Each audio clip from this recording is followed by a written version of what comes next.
আসসালামু আলাইকুম রহমতুল্লাহ। প্রিয় দর্শক, আশা করি সকলেই ভালো আছেন আর আপনারা দেখছেন প্লাস টিভি। বন্ধুরা, আজকের এই ভিডিওতে আমরা বলতে চলেছি একজন হিন্দু সাধু কিভাবে ইসলামের ছায়াতলে আশ্রয় নিলেন। ঘটনাটি শুনে আপনাদের মন ছুঁয়ে যাবে ইনশাআল্লাহ, তাই একেবারে ভিডিওটি শেষ পর্যন্ত দেখুন। সুলতান নিজামুদ্দিন রহমতুল্লাহ আলাইহের সময়কালে এক হিন্দু সাধু বাস করতেন। তিনি এমন এক অভ্যাস করেছিলেন যে রোগীর উপর দৃষ্টি দিলে রোগীর রোগ দূর হয়ে যেত। একবার সুলতান নিজামুদ্দিন রহমতুল্লাহ আলাইহের ভীষণ অসুখ হলো।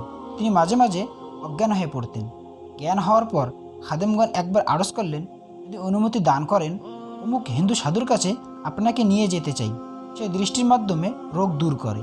হজরত বললেন, সাবধান, এরূপ করবে না, তাহলে লোকদের ইমানে আকিদা নষ্ট হয়ে যাবে। কিন্তু পীরের প্রতি মুরিদের মহব্বত হয়ে থাকে ইশকে পরজায়ের।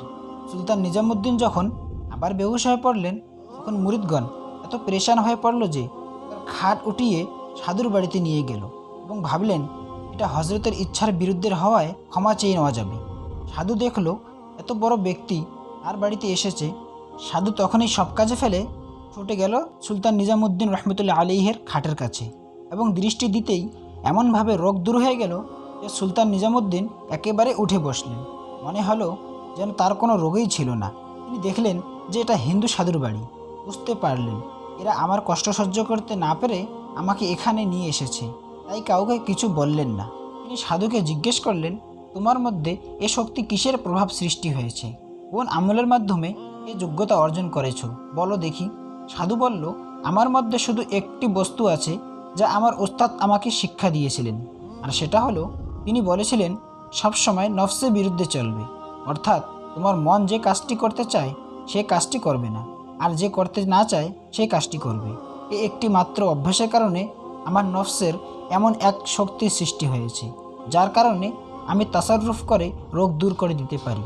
একথা শুনে হযরত সুলতান নিজামুদ্দিন জিজ্ঞেস করলেন, আচ্ছা বলো দেখি, তোমার কি মুসলমান হতে ইচ্ছে করে? সাধু বলল, না, মুসলমান ইচ্ছে করে না। সুলতান নিজামুদ্দিন বললেন, তাহলে তোমার ওস্তাদের শিক্ষার উপর আমল হলো না। সাধু ভাবনায় পড়ে গেল। একথা শুনে হযরত সুলতান নিজামুদ্দিন উপকারের বদলে উপকারের জন্য দোয়া করতে লাগলেন। হে আল্লাহ, সে আমার উপকার করেছে, আমিও তার উপকার করতে চাই। সে আমার শরীরের রোগ দূর করেছে, আমি তার অন্তরে রুহানি রোগ কুফরি দূর করতে চাই। তুমি আমাকে সাহায্য করো। সাধু আর ঠিক থাকতে পারলেন না। একটি ঘূর্ণিঝড় খেয়ে গেল তার অন্তরে। তখন সে বলে উঠল, আল্লাহ ব্যতীত কোনো মাবুদ নেই। হযরত মুহাম্মদ সাল্লাল্লাহু আলাইহি সাল্লাম তার বান্দা ও রাসূল। সুতরাং উপকারের বদলে উপকার বাস্তবায়িত হলো। সাধু মুসলমান হয়ে ইমানের সৌভাগ্য লাভ করলেন। বন্ধুরা, কেমন লাগলো ঘটনাটি কমেন্ট করে অবশ্যই জানাবেন। আর চ্যানেলে নতুন হয়ে থাকলে অবশ্যই সাবস্ক্রাইব করবেন। আপনাদের একটি সাবস্ক্রাইব আমাদেরকে ভিডিও করতে অনেকটাই উৎসাহিত করে। দেখা হবে এর পরের ভিডিওতে।